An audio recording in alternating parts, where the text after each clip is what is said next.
I'm Larry Ray, President and CEO of American Manganese, Inc., listed on the TSX Venture, ticker symbol AMY, A-M-Y, with proprietary patents in the U.S., China, and South Africa. Our focus is on recycling lithium-ion batteries for electric vehicles. China recently legislated the responsibility for recycling onto their electric vehicle manufacturers and importers. For more information, please visit AmericanManganeseInc.com or phone me, Larry Ray, at 778-574-4444. You're listening to HowStreet.com radio, available online at TalkDigitalNetwork.com. Welcome to HowStreet.com radio, the online source for market opinions. Here is Jim Goddard. My guest is Sean Brodrick, natural resource specialist at the Oxford Club. His website, InvestmentU.com. Welcome to the show, Sean. Thanks for having me on. Some big moves in gold and silver. Yeah, I mean, we are seeing some really nice moves there. Silver seems to be leading the way lately, and this is basically because there's real trouble in the supply-demand situation. I mean, I guess it would be trouble for bears. The bulls love it, right? But we had a horrible bear market for 4.5 years, and so new mines just weren't started. And now things have really turned around, and there's growing demand, especially from places like China and like stuff like that. So we are seeing the demand going up. At the same time, supply is actually falling. And that's really fueling the market in silver. Gold, I mean, it has so many reasons to go higher. And it was leading the way for a while. Now it's just silver's turn. What's the gap now between paper gold and actual gold? Oh, that I don't really know because I don't really trade paper gold. I mean, I used to. I actually used to trade gold futures. But you keep hearing stories about how little gold the COMEX has, and it's just, it's, you know, unnerving, but you also have to understand that now the Chinese have their own gold futures, right? And so now they're really setting the price. There's no more London fix. Now China has a say in the fix. And so that's what's really happening now is we've seen the center of gold shift east. And again, we have incredible demand in China for gold. And they have been mining gold so fast. I just read a statistic this morning. Chinese gold mines altogether only have 4.5 years of known reserves. That's very low compared to other parts of the world. And so, you know, they're going to have to do something. One thing they are doing is they are going out and they're picking up the best miners for prices that they probably think are cheap if they think gold is going much higher. The latest deal was the $300 million deal for the mine owned by El Dorado Gold in China, but they're also in places like, for example, Canada, Mexico, sniffing around, looking at deals they think would be very good, and they don't mind paying top dollar. Heck, that deal with El Dorado, that was $300 million in cash. You know, the Chinese had it. Sure, here you go. I mean, I don't know if they walked out of the meeting with like duffel bags, but they could have. That's the point. So the Chinese have plenty of money. They are obviously concerned about paper money, and they want hard money. They want gold. And so that's a big driving force in that market. Well, a few years ago when oil was $120 a barrel, gee, who can remember that now? But the Chinese bought a huge number of companies in the Canadian oil sands, $19 billion worth. But because they were individual companies bundled together, the Competition Bureau in Canada allowed such a large foreign takeover. But it was the same total. Yeah, well, they probably bought those at exactly the wrong time, and I guess you could make that case right now. There are some people, Goldman Sachs is like one of them, that are still quite bearish on gold. I think they're wrong. I think that the Chinese actually know what they're doing in this case. And look, I mean, we could talk about oil as well. The price of that has certainly come back. Now, with oil, I believe the price is disconnecting from the fundamentals. Part of that also has to do with China. They are building their stockpiles of oil like crazy. I guess they think they're getting it cheap. Oil doesn't last forever, but I guess they think prices will be higher. And but really there's kind of a disconnect in the oil fundamentals right now. And so it wouldn't surprise me to see things top out now that West Texas Intermediate has hit the highest price since late November, early December last year. I wouldn't be surprised to see it top out around 50 and then head back lower. But as for gold, as for silver, I mean, they were in a 4.5-year-long bear market, a really brutal one. I still have the scars from it. And so those things got beaten down cheap. And even in this most recent quarter, we aren't seeing gold miners expand. They're still streamlining their operations as much as possible and making them as cost-effective as possible.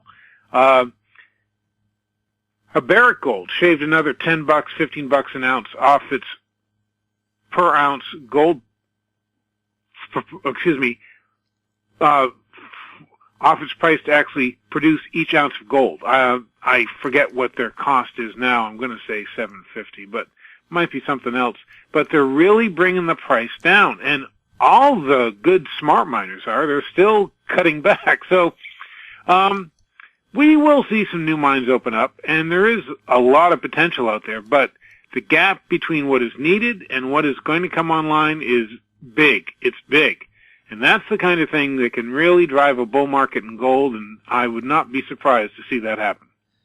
A lot of geology majors, I'm sure, were chased away from becoming interested in the mining business and now chased away from becoming interested in oil. Is there a danger we won't have these young people crawling around mountains and plains looking for natural resources if we keep having these huge droughts in the business? Well, you do have to worry about that. There are other lines of work you can go into which make things out of nothing.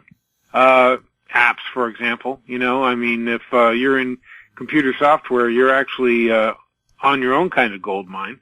And it doesn't require the hard, relentless, back-breaking work that mining actually does. And, geologists do not live high on the hog. I have been in mining camps. They're well fed, but they're, they're living pretty much in shacks or tents. And so, while there is a certain romantic quality to that life, you're out in the wilderness and you're enjoying nature and all that stuff. On the other hand, it's really cool to live in Vancouver and have a hot girlfriend and a fast car and not have to worry about that kind of stuff. While it feels like a long bear market to us, 4.5 years, it wasn't long enough to, take away generations of, graduates. So I don't think there'll be that big of a hiccup. But if this kind of thing keeps going on, then I think people will find better things to do than to actually go into mining. Maybe one of the reasons why governments keep swearing that we're going to get off fossil fuels at some point in the future, 2050 or whatever. A new survey that came out today said by 2035, that's a long way in the future, there'll be a 4 million barrel a day shortfall in oil production. Well, yeah, of course, making predictions that far in the future, especially in the energy market, are, it's really difficult. For example, to give you one, Dennis Gartman, and I know people love or hate him and all that stuff, but he's on CNBC all the time, therefore he must have some credibility in this market, right? Not that long ago, a matter of months, he said that he didn't expect he would see oil over $40 again in his lifetime. That obviously is not working out. That's a bad call. But that said, people are planning for life beyond oil. And one of the ones that's actually doing it, and this is amazing, Saudi Arabia is making its plans for life beyond oil. In fact, the Saudi crown prince, who is named Mohammed because they have a complete lack of imagination there, but he's in charge of pretty much everything. His dad is the king, but he's turned things over to his son just to break Saudi Arabia out of the, they're always doing the same thing, right? So he wants to break them out of that grip. He wants things to change because he could see the writing on the wall. So his son is in charge of, energy and in charge of a lot of other things. And he says that if they can make do until 2020, then oil prices won't matter because he's going to diversify the economy so much. There's a lot of mineral wealth in Saudi Arabia. He plans to exploit that, plans to open up all kinds of mines. They have lots of uranium, they have gold, they have other things. He wants to do manufacturing there. He actually wants to build weapons in Saudi Arabia, which, considering that they buy so many, actually makes good sense. And he's also going to sell a share of the big Saudi oil company, Aramco, and that money, which the money from that sale will probably be about $150 billion. That's going into a $2 trillion fund that he has put together as an investment fund, and the whole purpose of that investment fund is to diversify the Saudi economy. And one of its first big projects will be a mega solar power project in the middle of the desert there in Saudi Arabia. Now, on the one hand, you can say, gee, this is the central bank of oil. Why do they need solar energy? On the other hand, that's pure genius. They get more sun than anyone else. Why wouldn't they have solar power plants all over the place? So the guy sounds like a sharp person to me, but he may not be the friendliest person to deal with, because if he's feeling, and if the Saudis are feeling that their backs are up against the wall, then they could start to lash out and not act with the same gentility toward their partners in like trade and stuff that we might have expected in the past. So there's a lot of stuff going on in the Middle East right now.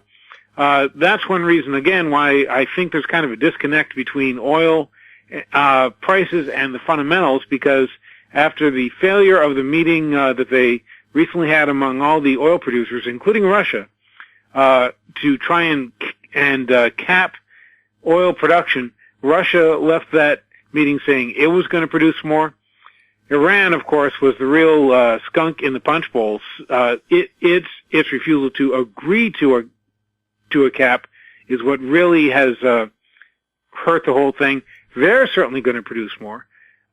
Iraq's going to produce more, and Saudi Arabia, as a threat against Iran, said that if it wanted to, and this was the prince speaking now, by the way, they could produce an extra 1 million barrels per day into a market that is already oversupplied.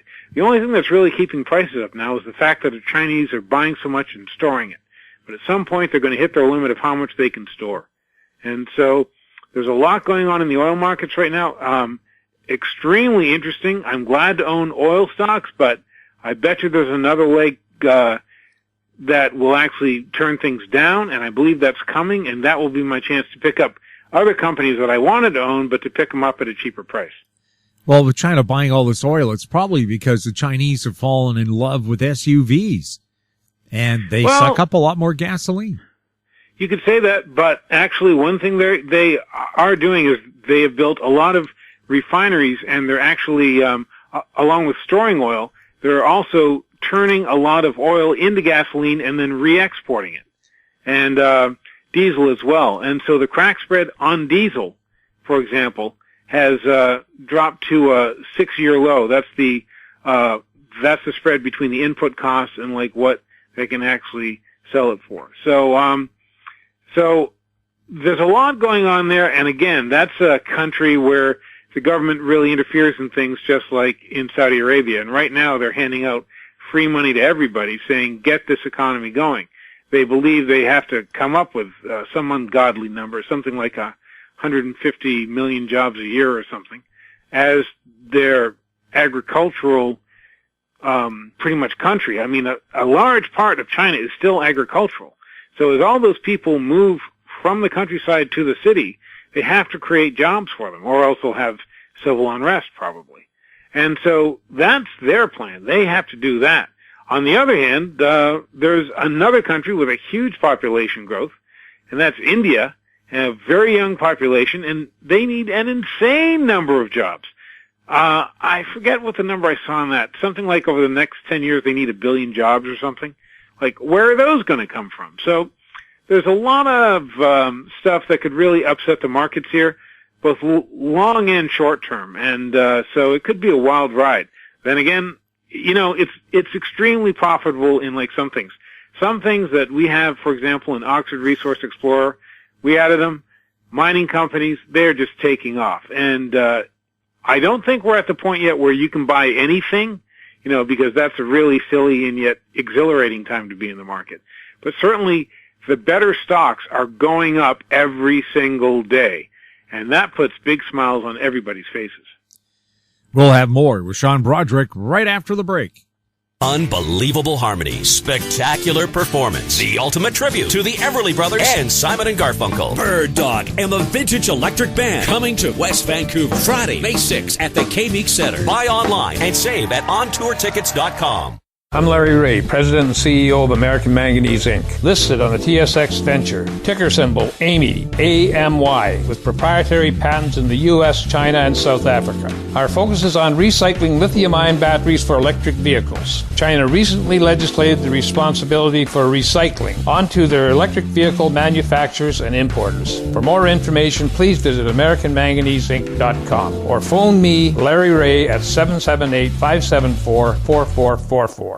Welcome back. We're speaking with Sean Brodrick. Sean, high-tech stocks, Apple shares down with news that their iPhone sales are down. First time ever. Is it a case of they're just now rolling out the same technology, just giving it a different name? Well, I heard some guy on like TV this morning saying everybody who wants to own an Apple phone owns one, and there is some point to that. I think they're in a product cycle, and they'll have to come out with something new and nifty to get people to pry open those wallets and actually pick up, a new version of the product. But they can do that. They have some of the best engineers in the world.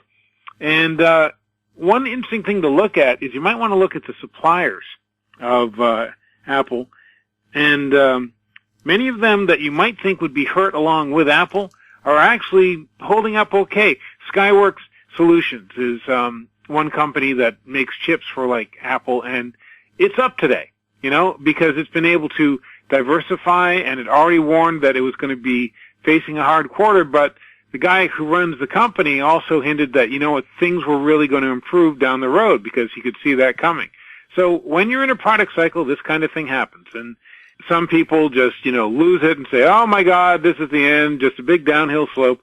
Or you can look at what's happened before, which is when you're stuck in the wrong end of a product cycle, then the wheel spins around again and you get to the good part. And so Apple just has to invent a phone that all the rest of us want to buy. I never wanted an Apple Watch. I never understood that. I know people who own them. They've never given me a good enough explanation for why the heck I would want to own an Apple Watch. I think they're just buying it for the cachet. So it has to be more than cachet. It has to be more than that. But that isn't out of the question. They just have to put their engineers on it and come up with something really, really cool. I don't know what that really, really cool will be, but you know what? They probably will do it. So I wouldn't bet against Apple. I wouldn't be a buyer right now, but it will bottom at some point. When it bottoms, then I might look at actually buying it because, again, I believe in the company and it should do well longer term. Well, Steve Jobs was Apple, and I think the stuff that they're putting out now, he invented 20 years ago and then just slowly rolled it out. And perhaps the drawer in his desk is empty, and they will have to come up with something new on their own. Yeah, well, I think he gets a little too much credit, frankly, and of course I'm saying this about a guy who's had at least 5 movies made about him. So people might be telling me to shut the heck up. But, they have a lot of great engineers there. What he really provided was leadership, saying, this is what's working, let's do this now. Apple doesn't seem to have that leadership yet, that person who can really focus, or, as you said, maybe the engineers haven't really come up with what the next best thing is. But they will, and hopefully the company will have the right leadership to say, this is the next best thing, let's drop this other junk we're doing, and let's really focus on the next best thing. Yes, sometimes in a big company like that, politics takes over, and the guy with the bright idea gets pushed out or put in the back office, and they don't pay attention. They're too busy fighting amongst themselves. Yeah. Xerox and IBM are 2 examples of exactly how that happened. Is there anybody else who's, say, on the edge of some kind of new technology? I know the driverless car. Tokyo plans to have driverless cabs ready to go for the 2020 Olympics. Well, I am so looking forward to driverless cars, I can't actually describe it in words that you can use on radio, because that's going to be the best darn thing. Man, I'm going to hop in the back seat with a book and a rum and orange juice, and I am so looking forward to that. That is going to be fantastic. I know people are talking about 3D virtual technology as if that's a great thing. That doesn't interest me one bit. So it's hard for me to judge that kind of thing. It really, really is. But there are opportunities. Let me give you one that has nothing to do with tech in a way, though in some ways it has a lot to do with tech. And that's uranium. Again, beaten down with a club. Just awful, awful, awful market. I think uranium's trading at $26 a pound now. It was like $78 a pound 5 years ago. Companies could make money at $78 a pound. They can't make money at 26. Cameco just closed or is going to close. It announced it's going to close Rabbit Lake, and it's slimming down other things. Even though it has Cigar Lake coming online, it's going to produce about 1 million less pounds this year than it was planning to. And yet at the same time, we're seeing, not only new nuclear power plants being built, we're seeing the amount of new nuclear power plants increasing because they're choking to death on their air in Asia, and they need to do something, right? So if that's not one of the greatest mismatches between present expectations and what's coming down the road, I don't know what is. I'm not saying uranium has to jump next week. I'm just saying that that's a market where I would really look for opportunities. And part of it is technology, because the new nuclear reactors are so much safer, So, yeah, once people realize that, and once they stop freaking out, thinking we'll have another Chernobyl or a Fukushima, then they will come around to the fact that, you know what, we love solar power, and I love solar power, but we can't count on solar power all the time. Something has to keep the lights on at night. And so I think nuclear could be in line for its own renaissance. I made a lot of money on uranium last time around, so I could be biased that way, but I'm seeing the same kind of thing where everybody hates it, and it looks like it could go a lot higher, and so that would not surprise me this year. Yes, it seems if somebody really hates something, that's the time to get into it. Well, yeah, but you can also hate things, and they're just doomed. All right, I'm not saying Twitter is doomed, but I've never understood. I mean, people were raving about that stock last year, and I'm there. No, all it has is a free business model. How are they going to monetize it? I go on Twitter. I actually use it as a news source, among other news sources. And if you click on a tweet, as they call it, there'll be an ad in there, but it should be an ad related to the tweet. The ads are completely unrelated to, I've been reading a lot of stuff about Prince, because I loved Prince's music. It was fantastic. We lost the Mozart of our times. So, I'm like one of those idiots who's on Twitter, searching for Prince and reading stuff about him all the time. The ads that should come up in those searches should be selling me Prince's music. I own some, but they should make the effort to actually sell me more, right? And who knows what kind of new collection they could put together. The guy's supposed to have 600 songs that were recorded but haven't even been released yet. So they could be doing that. Instead, I get ads for, hemorrhoid cream and ingrown toenails. And it's for a fat dude, I'm amazingly healthy, and so I actually don't need those ads. So, obviously there is something wrong with how Twitter does its marketing and its ads, and that is something that is broken. And unless they fix it, that thing had a terrible week. It's going to have even worse weeks ahead unless they can fix that business model. So I hate Twitter right now, and unless I see a change in that, I don't think it's going to do any better anytime soon. Sean, thank you very much for chatting with us. Hey, it's always a pleasure. Thanks very much for listening to me. My guest has been Sean Brodrick, Natural Resource Specialist at the Oxford Club. His website, investmentu.com. You're listening to HowStreet.com Radio. Find us on Twitter at TalkDigitalNet. Our popular YouTube channel is Talk Digital Network. Comments or questions for the show can be sent to info@HowStreet.com. I'm Jim Goddard. Thanks for listening. Comments made on HowStreet.com Radio are an expression of opinion only and should not be construed in any matter whatsoever as recommendations to buy or sell any financial instrument at any time. Available online at TalkDigitalNetwork.com. HowStreet.com Radio is a production of HowStreet Media Incorporated.